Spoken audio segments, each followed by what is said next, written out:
When you've lived in two different countries, it's impossible not to compare them.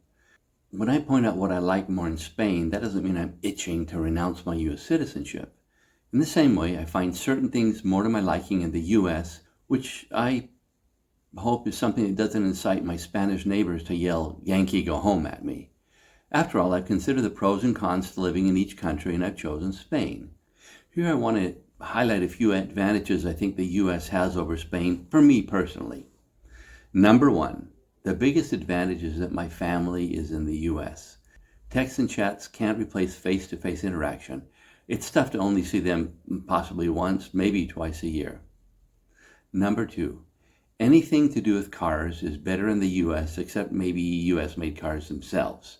For example, parking is abundant. Most stores have large car parks. Rarely do you have to park blocks away just to go to your favorite shop.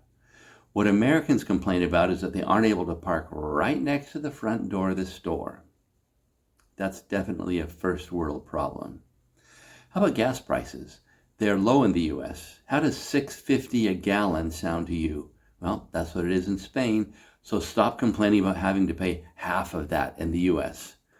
Now, a good chunk of the U.S. was designed and built to accommodate cars. Six-way intersections are hugely uncommon, and to tell you the truth, U.S. traffic laws, road design, and traffic signs are much simpler than those I just showed you.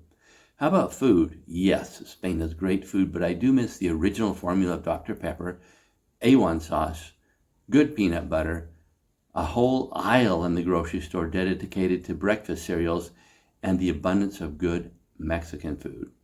Good customer service. Of course, you don't have to go far to find bad customer service in the U.S. It seems like bad customer service and mind-blowing red tape and bureaucracy is the norm in Spain. Unless you're truly a masochist, don't do any kind of paperwork in Spain yourself. You hire a gestoria to do it. The massive paperwork hassle is testified to by the sheer number of gestorias.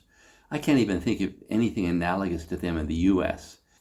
It's just much simpler to do things like register your car or do safety inspections in the U.S. and have people on the other side of the counter treat you like a customer and not like an annoyance.